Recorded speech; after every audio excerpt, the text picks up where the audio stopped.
Recording in progress. 네, 금요 집회에 오신 여러분들을 진심으로 환영합니다. 함께 기도하고 금요 집회 시작하도록 하겠습니다. 사랑과 은혜 하나님, 바쁜 또 일상, 세상에서 성실히 살아가다가 이렇게 일상이 마무리되는 금요일 저녁에 주님 앞에 나와서 함께 예배 드리기 위해 이렇게 모인 우리 영혼들 축복하여 주시기를 소망합니다. 하나님, 그들에게 오늘 이 집회를 통하여 놀라운 은혜와 복으로 함께해 주시고 그들이 세상에 알지도 못하는 기쁜 자유와 평안을 누리게 역사해 주시옵소서. 이 시간 오로지 주님만이 드러나게 하시고 주님을 가로막는 모든 세력들을 물리쳐 주시옵소서. 우리 주 예수 그리스도의 이름으로 기도드렸습니다. 아멘. 우리 함께 찬양하겠습니다.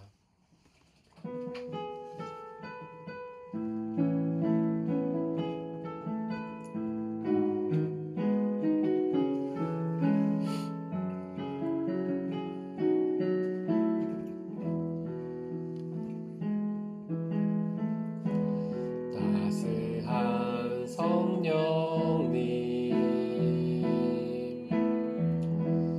마음으로 보내 내 몸을 감싸며 주지는 평안함 만족함을 느끼네 사랑과 진리에 마음으로 보내 내 몸을 감싸며 주어지는 평안함 만족함을 느끼네 부르신 곳에서 나는 예배하네 어떤 상황에도 나는 예배하네 부르신 곳에서 나는 예배하네 어떤 상황에도 나는 예배하네 사랑과 진리에 사랑과 진리에 한 줄기 빛 보내 내 몸을 감싸며 주어지는 평안함 그 사랑을 부르신 곳에서 나는 예배하네 어떤 상황에도 나는 예배하네 부르신 곳에서 나는 예배하네 어떤 상황에도 나는 예배하네 따뜻한 성령님 따스한 성령님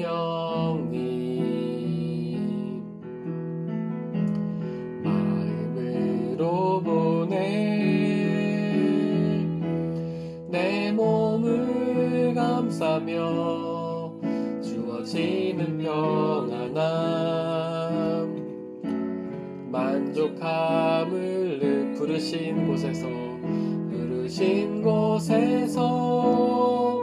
나는 예배하네 어떤 상황에도 나는 예배하네 부르신 곳에서 나는 예배하네 어떤 상황에도 나는 예배하네 사랑과 진리에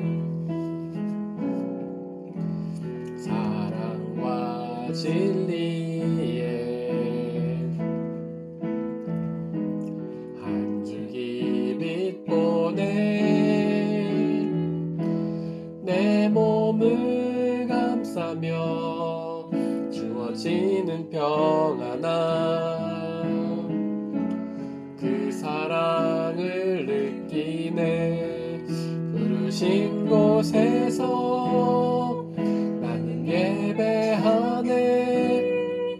어떤 상황에도 나는 예배하네. 부르신 곳에서 나는 예배하네.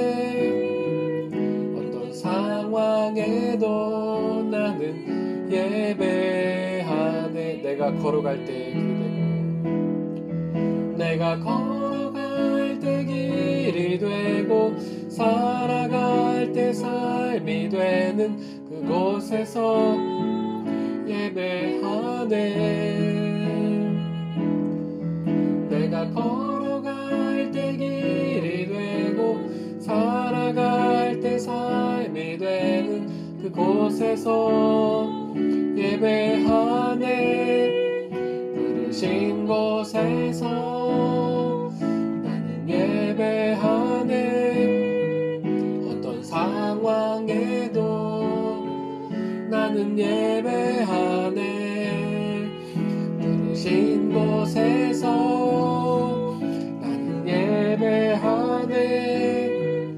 어떤 상황에도 나는 예배하네. 주님, 제 마음이 너무 둔해서 찬양하겠습니다.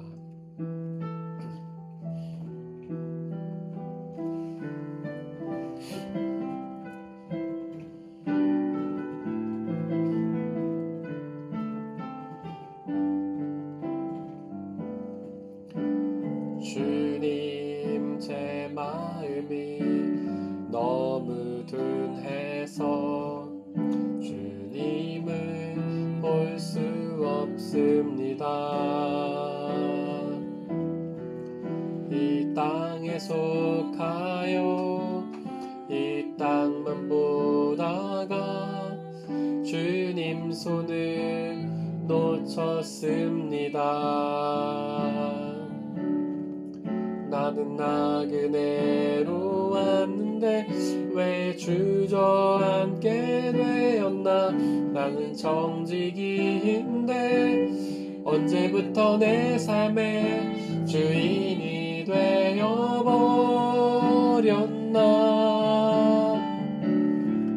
믿음이 없이는 기쁘시게 못하나니 고된 수고도 다 헛될 뿐이라.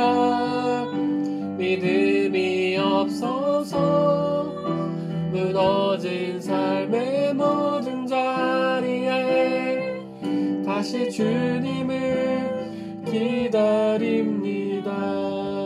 주님, 제 마음이 너무 둔해서, 주님, 제 마음이 너무 둔해서 주님을 볼 수 없습니다. 이 땅에 속하여 이 땅만 보다가 주님 손을 놓쳤습니다. 나는 나그네로 왔는데 왜 주저앉게 되었나. 나는 정직이인데 언제부터 내 삶의 주인이 되어버렸나.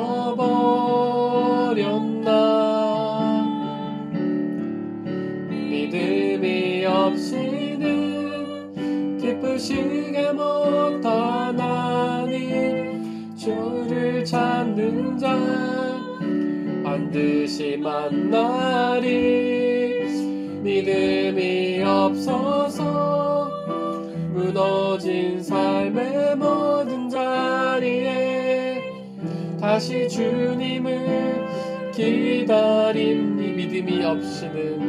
믿음이 없이는 기쁘시게 못하나니 주를 찾는 자 반드시 만나리.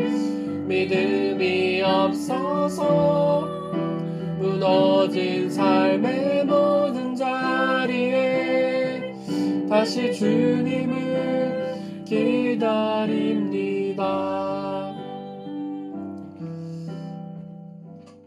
물론 예수님께서는 우리에게 일상을 허락하셨습니다. 우리에게 일상의 삶을 잘 살아내라고, 성실히 살아내라고 우리에게 말씀하셨습니다. 세상의 빛과 소금의 역할을 감당하라고, 세상의 모든 일에 성실하는 청직의 역할을 감당하라고 우리에게 말씀하셨습니다. 하지만 우리가 그 삶에 지나치게 집중하면서 예수님을 잊어서는 안 됩니다. 우리는 그 일상을 살아가면서도 오직 예수 그리스도를 기억하고 예수 그리스도를 예배하고 기도와 말씀의 교제를 나누어야 합니다. 하지만 우리는 한 곳에 치우치기가 십상입니다. 일상에 치우치든지 하나님께만 치우칩니다. 하지만 우리는 균형을 잘 잡아야 합니다. 일상의 삶에서 성실하면서도 예수 그리스도에 집중하고 주님과 깊은 교제를 나누어야 합니다.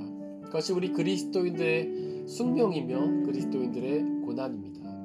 이 시간 하나님께 기도하기 원합니다. 우리가 일상의 삶을 살아가면서도 주님을 잊지 않고 주님을 온전히 기억하며 일상에 성실하지만 주님과 깊은 교제를 나누는 그런 믿음의 사람이 되게 해달라고 성령 하나님 우리를 도우셔서 그 일상 속에서 주님을 늘 기억하며 주님과의 깊은 교제를 나눌 수 있게 해달라고 이 시간 함께 기도하겠습니다. 사랑과 은혜 하나님 우리에게 믿음을 주옵소서.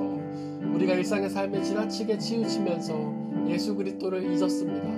믿음의 교제를 소홀히 하였습니다. 주님을 기억하고 말씀의 교제를 나누고 예배의 교제를 나누고 기도의 교제를 나누는 것에 소홀하였습니다. 그러나 하나님은 우리에게 일상을 허락하셨고 그 일상에서 예수 그리스도를 따르라고 말씀하십니다. 그 일상의 삶에서 빛과 소금의 역할을 감당하면서도 주님을 온전히 따라야만 우리는 예수 그리스도의 빛 가운데 거하며 그 구원의 은혜를 누릴 수 있습니다. 주님 저희는 너무나 어리석습니다. 주님 저희는 너무나 우둔합니다. 하나님 저희에게는 지혜가 부족하고 능력이 부족합니다. 성령 하나님 우리와 함께 계셔주시고 우리에게 은혜를 더하여 주시고 지혜와 능력을 주셔서 우리가 그 일상의 삶에서 성실하면서도 그 가운데에 오직 예수 그리스도를 믿고 그 믿음 안에 깊은 교제 나눌 수 있게 성령 하나님 도와주옵소서.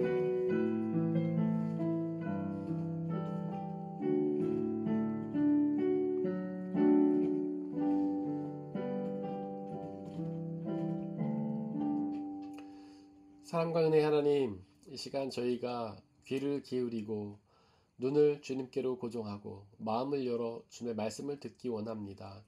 성령 하나님 이 시간 함께하여 주시고 주님의 말씀이 온전히 선포되게 하여 주시고 우리가 그 말씀을 귀 기울여 듣고 온전히 깨닫고 믿고 의지하여 말씀이 약속하시는 그 영원한 생명과 참된 기쁨과 저희를 누리게 역사하여 주시옵소서.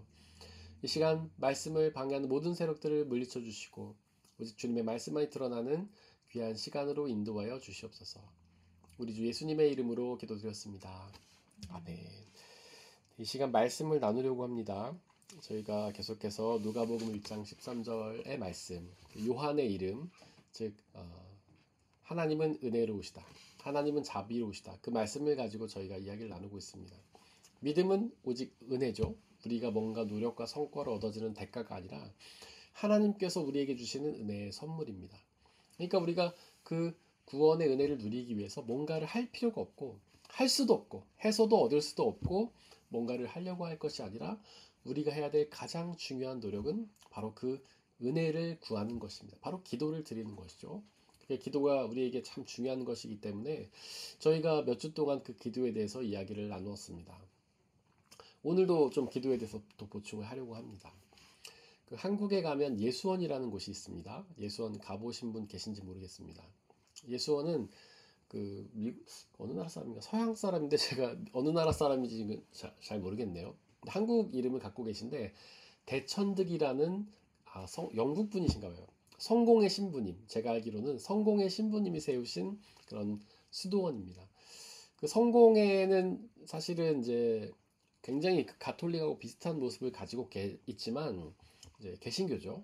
그 성공회는 물론 이제 그 영국의 왕이었던 사람이 좀 불순한 의도로 종교개혁을 일으켰죠. 뭐 자기가 이혼을 하고 싶은데 교황청에서 허락을 해주지 않으니까 그 이혼을 하기 위해서 종교개혁을 일으킵니다. 그래서 그 교황청으로부터 떨어져 나와서 자기네 나라의 국교를 세워요. 그게 성공회예요. 그리고 그 성공회는 이제 그렇게 이제 교황청에서 떨어져 나와 있다 보니까 종교개혁을 일으켜서 나온 거다 보니까 개신교회에 속합니다. 그런데 그 예배를 드려보신 분이 계신지 모르지만 굉장히 가톨릭 예배랑 정말 많이 비슷해요. 지금 우리가 드리고 있는 어떤 예전 예배도 좀 비슷하지만 더 많이 비슷합니다. 우리는 그래도 개신교적 요소가 많이 있거든요. 가톨릭 예배는 좀 더, 가톨릭 미사는 좀 더 상징이 많아요. 뭐 말씀 읽을 때 자리에서 일어난다든가, 막 단에다 연기를 피운다던가, 그다음에 예배에 처음에 입장할 때 막 성경책을 하늘 높이 들고 이제 신부님과 그때 수녀님들 뭐 그다음에 동사라고 합니까? 그 어린이들이 쭉 따라오면서 입장을 한다든지, 그다음에 이제 성경책을 막 황금박을 입혀서 만든다든가, 굉장히 상징적인 요소가 이제 강하죠. 근데 성공회도 굉장히 그래요. 이제 개신교에 속해 있긴 하지만 굉장히 가톨릭적인 요소가 강합니다. 근데 가톨릭의 굉장히 중요한 게 어떤 교황 중심으로 그 중앙 집권적인 체제를 유지하고 있다는 것도 중요하지만 거기에 굉장히 특징 중에 하나가 이제 수도원 공동체죠. 그래서 가톨릭은 저희가 지난 시간에 얘기를 했지만 약 AD 한 4세기부터 수도원 운동이 이제 가톨릭 교회 안에 굉장히 왕성하게 일어납니다. 그래서 뭐 로욜라라는 사람을 필두로 해가지고 여러 가지 이제 수도원 공동체들이 생겼는데, 물론 수도원 공동체가 장단이 다 있어요. 수도원 공동체는 일단 장점은 뭐냐면 그 안에서 이제 세상을 떠나죠. 그리고 수도원이라는 곳에 들어갑니다. 우리로 말하면 뭐 기도원 비슷한 곳이지만 수도원 곳에 들어가서 거기서 뭐 일정 기간, 뭐 거기서 수도사가 돼가지고 오래도록 있는 사람도 있지만은 뭐 일정 기간, 뭐 며칠 혹은 몇 주, 몇 달 이렇게 수도원에 들어가서 그 안에서 깊은 하나님과의 교제를 나누죠. 일상과 일체 이제 단절한 채 이제 자신의 가정이나 일터나 학업을 단절한 채 그 곳에 가서 하나님과의 깊은 교제에 집중합니다. 그건 장점이에요. 근데 단점은 어떤 그 안에만 머물면 안 된다는 거죠. 수도원 공동체 안에서 하나님과의 깊은 교제를 통해서 어떤 은혜로 충만해졌다면, 은혜의 에너지가 충전되었다면 이제 다시 일상으로 나와서 그 에너지를 가지고 복음을 전하면서 제자로서의 삶을 살아야 됩니다. 근데 그것이 이제 필요한데 그냥 수도원에만 머물는 사람들이 있다는 것이, 거기에만 평생 동안, 수도사가 뭐 나쁘다는 건 아니지만 그렇게 일상을 차단한 채 수도원에만 머물면 세상의 빛과 소금이 되라고 하는 예수님의 명령을 지킬 수가 없는 것이죠. 그리고 우리에게 일상의 삶을 주신 그런 하나님의 명령을 이제 지킬 수가 없는 거예요. 그래서 이제 수도원이 이제 단점이죠. 근데 그런 가톨릭 교회 굉장히 어떤 특징적인 수도원 공동체가 성공회 안에도 이제 자리를 잡고 있어요. 성공회도 종교개혁을 일으킬 때 사실 뭐 개혁이라는 말이 맞는지도 모르겠어요. 그냥 왕이, 당시에는 유럽에 있는 나라들이 교황청의 지배를 받았거든요. 뭐 독일의 전신인 신성 로마 제국이라든지 프랑스라든지 뭐 영국도 마찬가지고 이 유럽에 있는 모든 나라들이 교황청의 이제 지배를 받았어요. 물론 교황청과 황제 혹은 왕이 이제 그 어떤 그 힘의 균형이 오르락내리락 할 때도 있어요. 어느 때는 왕권이 더 셀 때도 있고 어느 때는 교황청이 셌지만은 중세 역사에서 보면 대부분은 교황의 권위가 훨씬 셌습니다. 그래서 왕이 되려면 그냥 그 나라에서 어떤 왕으로 그 아버지의 그 왕권을 이어받아 가지고 자기가 이제 세습을 받는 것뿐만 아니라 교황청이 승인을 해줘야지만 왕이나 황제가 될 수 있었어요. 그 왕관을 씌워줘야 되는 거죠, 교황이. 그렇지 않으면 황제로 인정을 받지 못해요. 결혼도 교황의 허락이 있어야 되고 이혼도 교황의 허락이 있어야 돼요. 근데 제가 지금 기억하기로 찰스죠, 왕 이름이 찰스. 제가 정확한지 모르겠어요. 네, 찰스로 기억을 하는데, 어떤 그 왕이 자기가 이제 이혼을 하고 다른 여자랑 결혼하고 싶은 거예요. 근데 교황청에서 허락을 안 해주니까 그때는 이제 중세 약간 후반기여가지고 교황청과 왕권의 힘의 균형이 약간 이제 뒤집어지고 있는 상황이죠. 좀 동일해졌다기보다는 왕권이 더 강화되고 있는 상황이에요. 이제 그런 거는 뭐 어떤 상업의 영향도 있죠. 이제 상업이 발달하고 나라가 부유해지면서 왕도 이제 재산이 많아지니까 더 이상 교황의 영향을 받을 필요 없고 자기가 힘이 더 세다 이렇게 해버릴 수 있는 것이죠. 그래서 어쨌든 그 영국의 왕이 자기가 이혼을 하고 싶은데 교황이 허락을 안 해주니까 이혼을 하려고 교황청에서 독립을 해버려요. 그래갖고 성공회라는 영국 국교회를 세워버립니다. 네, 네, 우리 서민경 집사님이 댓글 달아주셨는데 앤 볼레인을 헨리 8세, 찰스가 아니고 헨리입니다. 헨리 맞아요. 영화도 나왔죠. 헨리 8세. 그리고 앤 볼레인을 아내로 얻기 위해서. 집사님 정보 감사합니다. 저도 그 영화를 봤는데 이름이 헷갈렸네요. 뭐 보다 말았지만 드라마를 어쨌든 헨리죠. 헨리 8세. 그런데 이제 그러다 보니까 이제 왕이 어떤 교황청의 그 신학이라든지 그들의 어떤 그 가르침이라든지 이런 거에 거부를 해서 종교개혁을 일으킨 게 아니라 그냥 단순히 자기가 독립하고 싶어서 자기가 교황의 지배를 받지 않고 싶어가지고 이게 독립을 하다 보니까 어떤 그 신학적인 그런 변화가 거의 없어요. 그래서 가톨릭 교회의 그런 신학을 그대로 가져옵니다. 물론 루터는 교황청이나 어떤 그런 교황의 권위적인 구조라든지 그들이 내세웠던 몇 가지 어떤 교리들에 대해서 반박을 하면서 종교개혁을 일으켰기 때문에 루터의 종교개혁에 의한 개신교회는 가톨릭 교회랑 좀 차이가 있습니다. 하지만 그 영국 국교회는 별로 차이가 없어요. 거의 비슷하다고 봅니다. 그래서 그 가톨릭 교회의 특징이었던 수도원도 그대로 가져옵니다. 그리고 그 성공의 신부님이었던 대천득 신부님이 한국에다가 그 예수원이라는 곳을 세워요. 근데 이제 한국 개신교회가 그 수도원이 이제 아까 제가 장점도 있고 단점도 있다고 말씀드렸는데 장점은 이제 하나님과 깊은 교제를 할 수 있다는 것이죠. 그런 하나님과의 깊은 교제가 우리에겐 필요합니다. 물론 우리가 일상을 성실히 살아가야지만 일상의 삶을 잠시 쉬면서 하나님 앞에 나와서 하나님과의 깊은 교제를 하는 게 필요해요. 우리는 그런 깊은 기도가 필요합니다. 우리가 지난 몇 주 전에도 이야기했잖아요. 기도할 때는 우리가 고독 속에서 일상을 차단한 채 하나님과의 두 분과의 깊은 교제, 고독 속에서는 기도가 필요하다고 말씀드렸죠. 예수님께서 우리에게도 말씀하셨잖아요. 너희가 기도할 때는 골방에 들어가서 아무도 없는 데서 오직 하나님께만 기도해라. 그것이 바로 수도원 공동체 같은 것이죠. 근데 우리의 기도원과는 좀 느낌이 달라요. 이제 한국 개신교회는 기도원이라는 게 있죠. 근데 그 기도원은 수도원하고 느낌이 다르죠. 이제 기도원에 이제 뭐 저도 가보고 여러분들도 가보셨겠지만 가면은 뭐 일주일 있을 수 있고 뭐 더 있을 수도 있고 그런데 이제 자기 방이 있고 주로 기도원에서 하는 건 뭐냐면 집회예요. 새벽에 모여서 막 그 강사가 설교하고 같이 기도 뜨겁게 통성 기도하고 점심 뭐 금식 기도원 같은 경우에는 식사를 안 하지만은 뭐 점심 먹고 또 마찬가지로 말씀 듣고 뜨겁게 기도하고 저녁 먹고 마찬가지고 순서가 다 그런 거죠. 그래서 한국의 기도원 문화는 수도원처럼 어떤 고독한 곳에서 하나님과의 깊은 그런 교제를 나누는 것이라기보다는 어떤 같이 모여가지고 말씀 읽고 기도하는 것이죠.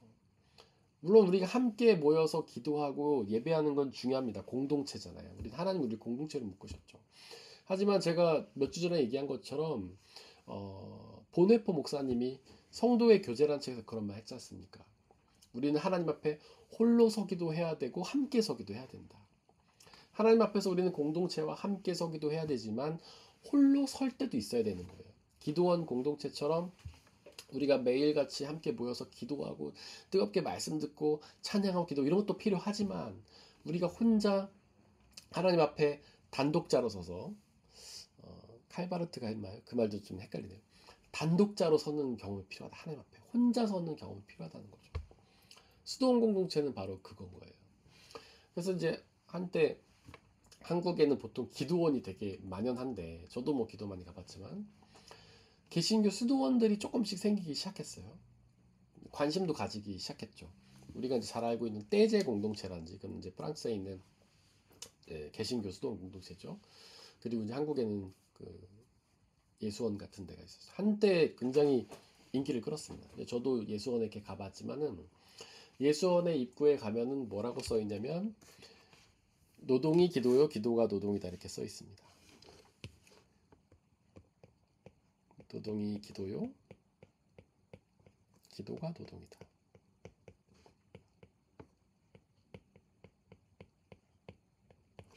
이런 말이 써 있어요. 이게 이제 굉장히 중요한 거죠. 제가 한 몇 주 전에 베네딕토 수도원 이야기하면서 그들이 굉장히 중요하게 여겼던 것이 기도, 독서, 노동이라고 말씀드렸죠. 이 세 가지가 굉장히 중요한 겁니다. 여기서 말하는 독서는 이제 성경 묵상이죠. 우리로 말하면 묵상. 우리는 묵상이라고 하는데 이제 그 가톨릭 쪽 거기선 렉시오 디비나, 그래서 거룩한 독서라고 이야기를 해요. 그래서 우리는 독서 그러면은 어떤 신앙 서적을 읽나 보다, 세상적인 책을 읽나 보다 이런 생각을 할 수 있겠지만은 사실 수도원 공동체에서 말하는 독서는 성경 말씀을 묵상하는 거예요. 이 세 가지가 굉장히 중요하고 핵심이에요. 수도원 공동체. 근데 우리가 딱 생각할 때는 기도나 독서는 이해가 되죠. 우리 기독교 공동체에서 굉장히 중요하게 여기니까 이해가 됩니다.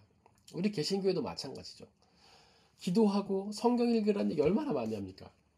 목사가 하는 그런 어떤 조언 같은 거, 여러분들이 뭔가 질문하고 문제를 상담할 때 목사가 답을 줄 때는요, 거의 답이 이 둘 중 하나죠. 기도하십시오. 말씀에 답이 있습니다. 저도 마찬가지고 제가 여러 자매님을 위해서, 제가 형제를 위해서 기도하겠습니다.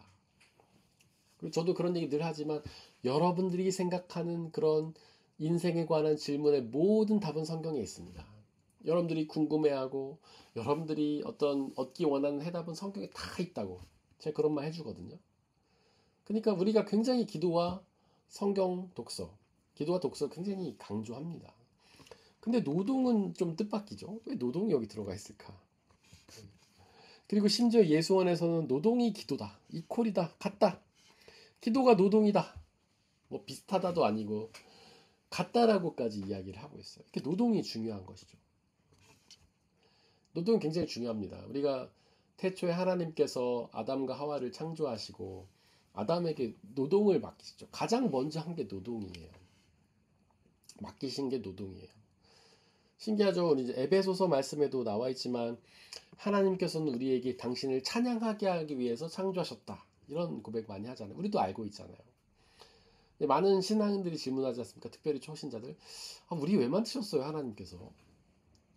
그러면 이제 성경적인 답변은 에베소서 1장 12절. 하나님을 찬양하게 하시기 위해서. 혹은 요한일서가 얘기하는 것처럼 하나님과 사귀기 위해서, 교제하기 위해서, 사랑하기 위해서. 이런 얘기 많이 하죠. 그런데 정작 창세기를 펼쳐보면 창세기 1장에서 하나님께서 아담을 창조하시고 가장 먼저 명하신 일은요, 찬양도 아니고 예배도 아니었어요. 야, 너 날 예배해라. 너 나를 나랑 교제하자. 나랑 사귀자. 이런 게 아니었어요. 너 노동해라. 동산지기에 노동을 맡기신 거죠. 물론 하나님과 교제하고 찬양하는 것도 인간이 만들어진 중요한 목적인데 노동도 마찬가지라는 거예요. 우리는 그 노동을 망각하고 있다는 것이죠. 노동에 대해서 우리가 신앙과 연결하는 거는 그런 거죠. 하나님, 제가 어떤 직업을 가지고 있는데 이 직업을 통해서 하나님께 영광을 돌리고 싶습니다. 근데 그러면서 붙이는 조건은 제가 하는 직업, 제가 하고 있는 일에서 대박 나게 해주십시오. 뭐 인기와 명예를 얻게 해주십시오. 세계 최고가 되게 해주세요. 뭐 사람들에게 알려지는 유명인이 되게 해주세요. 그럼 그걸로 하나님께 영광 돌리겠습니다. 이렇게 얘기하잖아요. 그런데 정작 아담에게 맡기신 노동은 뭡니까? 동산지기의 일이에요. 다른 말로 하면 정원사죠. 정원의 나무들 이렇게 잘 가꾸고 벌레 잡아주고 그다음에 뭐 이렇게 동물들이나 누가 이렇게 괴롭히면 막아주고 이런 역할을 한 거예요. 대단한 게 아닙니다. 그리고 하나님께서 우리에게 요구하시는 거는요, 많은 열매가 아니에요. 아담에게 야, 너 동산지기 열심히 해. 그래가지고 너 나무 열매도 이렇게 막 해야 되고 동물도 엄청 불어나게 만들어야 돼. 이런 게 아니었습니다. 우리가 달란트 비유에서 이야기하는 것처럼 하나님께서 우리에게 요구하시는 건 딱 한 가지죠. 신실함이죠. 성실함.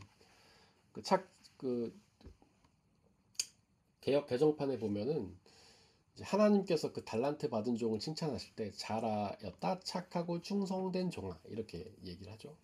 충성은 이제 군대 용어죠. 이제 부하가 고참의 말을 잘 들을 때 충성이라고 하고 경례도 뭐 충성 이렇게 하지만, 근데 그거를 개역 개정판 성경이 아니라 이제 새번역 성경 어떻게 번역하고 있냐면 잘하였다, 착하고 신실한 종아 이렇게 얘기하고 있어요. 그러니까 충성이라는 말의 의미는 그냥 주인에게 뭔가 순종하고 복종한 느낌이잖아요. 말을 굉장히 잘 따르는 느낌이죠. 그런데 그 원래 의미는 뭐냐면 신실함이라는 거죠. 하나님이 말씀하신 것에 대해서 신실하게 하는 거예요. 비록 그 열매가 없을지라도 신실하게 하는 거예요. 우리가 달란트 비유에서 좀 오해하는 것 중에 하나가 5달란트 받은 종하고 3달란트 받은 종이 열심히 남겨가지고 칭찬받았다는 점이에요. 그래서 5달란트 받은 종은 5달란트 남기고 3달란트 받은 종은 3달란트 남겼다는 점이죠. 그리고 1달란트 받은 종은 그걸 땅에 묻어가지고 남긴 게 없기 때문에 이제 악하고 게으른 종이라는 질책을 받았다고 우리가 생각합니다. 근데 이제 표면적으로 그 비율 보면 맞아요. 그래서 우리는 한편으로 그렇게 생각하죠. 아, 많이 받은 다음에 많이 남겨야 칭찬받는구나. 조금 받아서 얼마 못 남기면은 책망받는구나 이렇게 생각할 수 있어요. 그런데 거기에 포인트가 아니에요. 하나님이 우리에게 원하시는 건 오로지 신실함이고 오로지 성실함입니다. 우리가 얼마를 맡았든 열심히 하기만 하면 칭찬해 주세요. 심지어는 열매가 없더라도 하나님은 우리를 칭찬해 주십니다. 우리가 열심히 했다면. 사람은요, 열매가 없으면 칭찬을 못해요. 왜냐하면 우리는요, 열매밖에 볼 수 없기 때문이죠. 그 사람의 신실함을 평가할 수 있는 능력이 우리에겐 없기 때문이에요. 그 사람의 마음과 생각 우리는 모르기 때문에 우리는 그 사람의 열매를 보고서만 사람을 평가합니다. 우리는. 근데 하나님은 아니에요. 하나님은 우리의 마음과 생각을 보십니다. 우리가 어떤 생각으로 맡겨진 사명을 최선을 다했는지 하나님 아세요.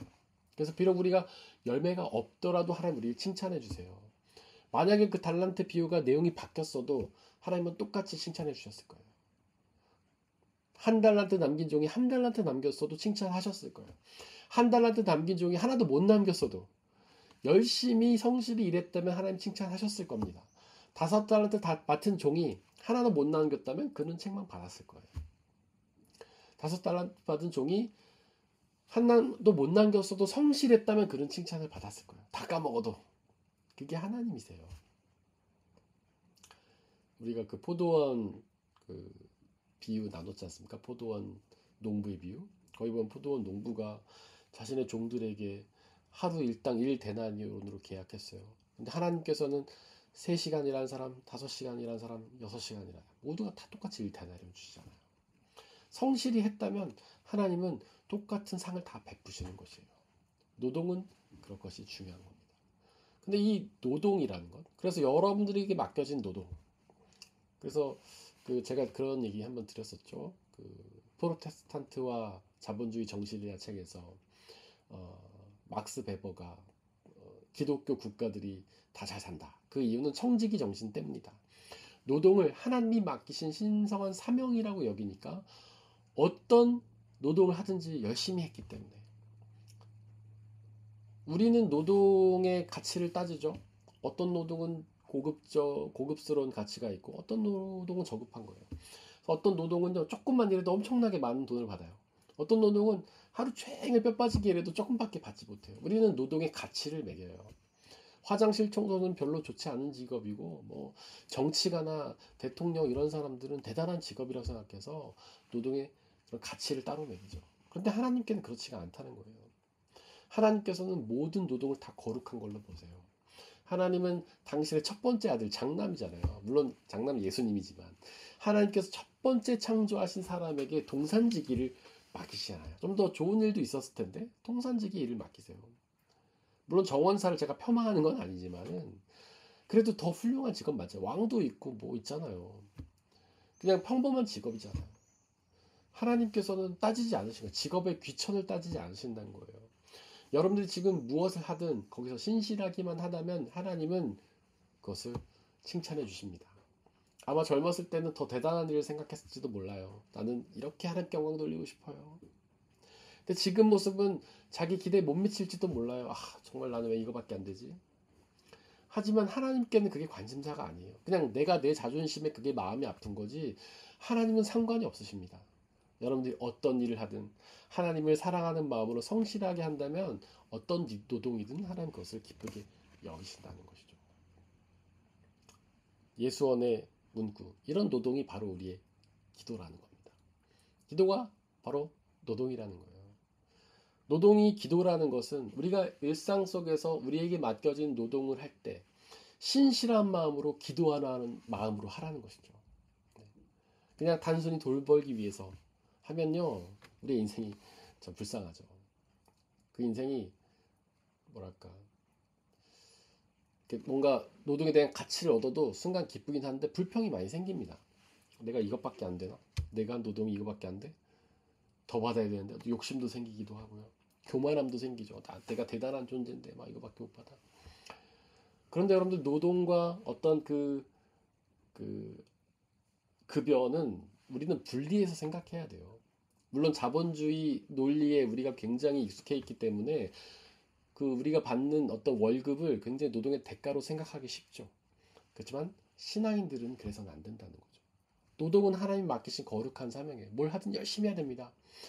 거기에 주어지는 대가, 월급은요 대가가 아니에요. 하나님이 우리에게 일용할 양식을 위해 주시는 하나님의 선물인 거죠. 그 별개의 문제인 거예요.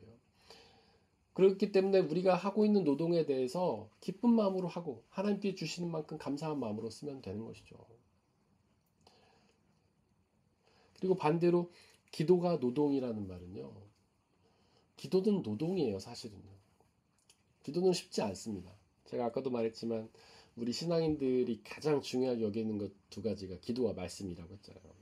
목사가 여러분들이 조언할 때 기도와 말씀을 하라고 굉장히 많이 조언해 주잖아요. 사실은 만병통치약 같은 거예요. 무슨 일을 당해도 기도하고 말씀만 묵상하면 우리는 해답을 얻고 문제를 해결받습니다. 만병통치약이죠.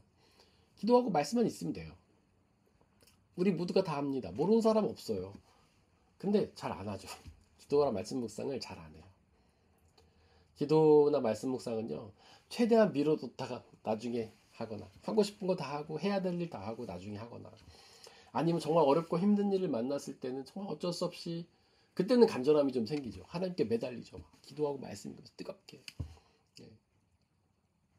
근데 평상시에 우리에게 어떤 편안함이 있을 때는, 기도와 말씀 묵상은 제일 뒤에, 제일 최하위 순위잖아요. 다른 거 다 하고, 마지막에 하는 거. 왜냐하면 그 이유는 기도가 노동이기 때문에 그래요. 기도는 힘들어요. 노동하는 것만큼 힘들어요. 하지만 그 기도는 바로 그 노동은 기도가 돼야 해요. 우리 일상이 돼야 되는 거죠. 우리가 매일매일 일상생활을 하듯이 일상 속에서 하나님과 깊은 기도의 교제를 나눠야 한다는 것이죠.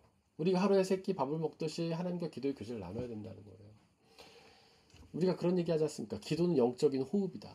우리가 호흡하지 않으면 죽는 것처럼 우리가 기도에 호흡을 해야 된다. 아니면 우리의 영혼이 죽는다. 근데 알지만 잘 안 돼요. 기도가 노동이기 때문이죠. 제가 베네딕토 수도원 3가지 아까 말씀드렸어요. 기도와 독서와 노동. 이 3가지는 사실 다 연결이 되는 것이에요. 제가 그런 말씀 드렸죠. 독서는 성경을 묵상하는 것이라고 했죠. 기도는요. 우리가 생각하는 기도는 개인적으로 내가 머릿속에 떠오르는 생각으로 자유롭게 하는 게 기도지만 옛날 신앙인들, 우리의 신앙의 선배들의 기도는 그게 아니었습니다. 기도문을 읽는 거였어요. 혹은 말씀을 읽는 거. 말씀을 읽고 그 끝에 나의 어떤 깨달음이나 결단을 덧붙이는 것. 그게 기도였어요. 그 다음에 그들의 기도는 시편을 통해서 시편에 기록되어 있는 신앙의 선배들의 기도를 같이 읽는 것이, 그렇게 기도하는 것이 기도였어요. 또한 성인들의 기도문을 책으로 만들어진 걸 읽으면서 기도하는 것이 기도였어요. 그러니까 기도와 곧 독서가 하나입니다. 독서는 성경을 읽는 것인데 기도는 그 성경에 쓰여진 말씀으로 기도하는 것이니까 기도와 독서가 하나죠. 그리고 아까 대천득 신부님이 말한 것처럼 예수원에 써있는 것처럼 기도가 노동이고 노동이 기도예요. 기도는 노동이죠. 힘든 것이에요. 그러나 노동은 기도죠. 우리가 노동하고 일할 때 기도하는 마음으로 해야 되는 거예요. 우리의 일상이 기도라는 뜻이죠. 우리는 일상에서 다 노동하잖아요. 학교에서도 노동하고 집에서도 노동하고 그리고 일터에서는 당연히 노동하고. 그러니까 우리의 일상이 기도가 돼야 된다는 거예요. 이 3가지가 사실은 같은 것이라는 뜻이죠. 하나님은 삼위일체 하나님이시죠. 성부 하나님, 성자 예수님, 성령 하나님. 이 3분의 하나님이 한 분 하나님을 이루는 것처럼 이 기도와 독서와 노동도 한 가지를 이루어요. 굉장히 이제 성경을 읽어보면 이런 것들이 재밌어요. 3가지를 하나로 묶어놓은 것이 굉장히 많아요.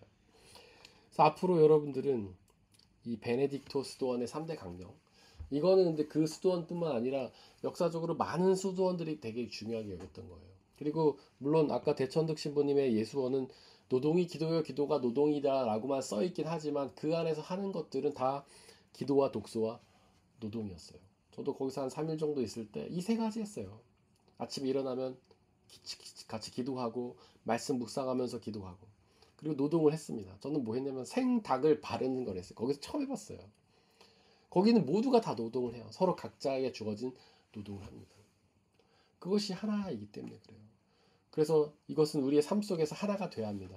우리의 삶, 여러분들 각자 삶의 자리에서 일상에서 하는 노동, 그리고 그렇게 노동하면서 하나님께 기도하고, 그리고 그 기도를 할 때 말씀을 독서, 읽으면서 묵상하면서 기도하고, 이 세 가지가 우리의 삶에서 하나로 이루어지는 우리 삶이 되기를 원합니다. 이 시간 함께 찬양하고 기도하겠습니다.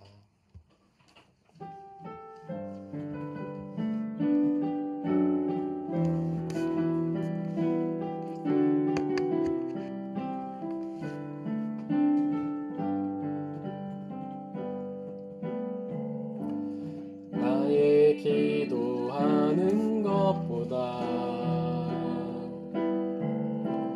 더욱 응답하실 하나님, 나의 생각하는 것보다 더욱 이루시는 하나님, 우리 가운데 역사하신 능력대로 우리들의 간구함을 넘치도록 능히 하실 주님께 모든 영광과 존귀 찬양과 경배를 돌릴지어다.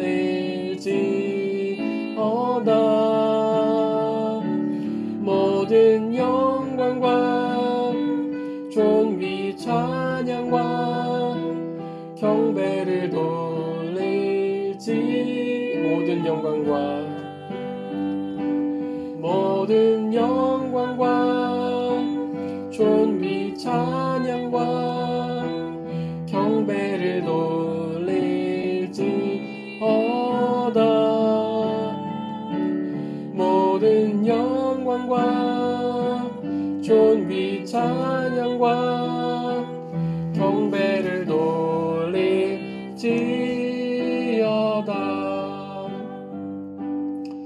노동이 기도요, 기도가 노동입니다. 우리의 기도는 말씀의 독서로 이루어지는 말씀 묵상의 기도입니다. 또한 우리의 삶은 노동이고 노동을 통해서 기도해야 됩니다. 즉 우리의 삶 속에서는 노동과 기도와 독서, 말씀 묵상이 하나를 이루는 삶이 되어야 합니다. 앞으로 우리의 삶이 그런 삶이 되길 원합니다. 우리가 노동하면서 기도하고 기도하면서 노동하고, 우리가 말씀 묵상으로 기도하고, 또한 우리의 그런 노동 속에서 우리의 삶의 말씀 묵상이 이루어지는 이 세 가지가 우리의 삶에서 조화를 이루고 우리의 삶이 그 세 가지를 가장 중점으로 여기며 하나님과 깊은 교제를 나누는 삶이 되게 해달라고 이 시간 함께 기도하겠습니다. 사랑과 은혜의 하나님, 우리의 삶에 기도와 노동과 독서가 하나로 이루어지는 삶이 되게 하여 주옵소서. 우리가 일상의 삶에서 노동하면서 기도와 말씀 묵상을 쉬지 않게 하시고, 우리의 기도가 말씀 묵상에서 근원하게 하시고, 우리의 노동 속에서 하나님 기도하고 말씀을 묵상하며 하나님과의 깊은 교제를 나누는 귀한 시간이 되게 아버지 하나님께서 역사해 주옵소서. 성령 하나님, 우리와 늘 함께 계셔 주시며, 우리의 기도와 말씀 묵상은 힘든 노동이지만 하나님, 우리가 우리의 삶 속에서 최선을 다하여 가장 최우선에 두고 말씀 묵상과 기도와 노동을 통해서 하나님과 깊은 교제를 나누는 우리의 신앙이 되게 아버지 하나님 역사해 주시옵소서. 성령 하나님 늘 동행하여 주시며 우리가 함께 서서 또한 홀로 서서 주님과의 깊은 교제를 나누며 하나님과 항상 함께 예배하는 그런 귀한 믿음의 사람이 될 수 있게 아버지 하나님께서 역사해 주시기 소망합니다.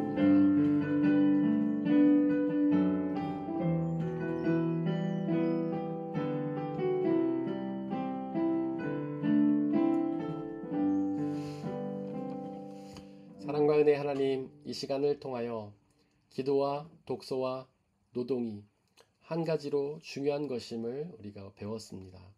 하나님, 우리의 삶이 노동이 기도가 되게 하시고 기도가 또한 노동이 되게 하시고 우리가 말씀을 묵상을 통하여 기도하게 하시고 우리가 우리의 노동의 현장에서 기도하고 말씀을 묵상하며 우리가 기도와 노동과 독서에 집중하는 삶이 되게 하여 주옵소서. 그렇게 기도와 노동과 독서를 통하여 하나님과 깊은 믿음의 교제 나누게 하시고 그로 인해 하나님이 주시는 부활 생명의 복음 그리고 참된 자유와 기쁨을 누리는 우리의 일상이 되게 역사하여 주시옵소서. 우리에게 성령 하나님 지켜 보호하여 주시고 우리가 그렇게 말씀과 독서와 노동을 할 때 주님을 늘 기억하며 주님과 함께 임마누엘의 체험을 하는 놀라운 역사 허락하여 주옵소서. 우리에게 언제나 항상 귀한 은혜 주신 하나님께 감사드립니다. 우리 주 예수 그리스도의 이름으로 기도드렸습니다. 아멘.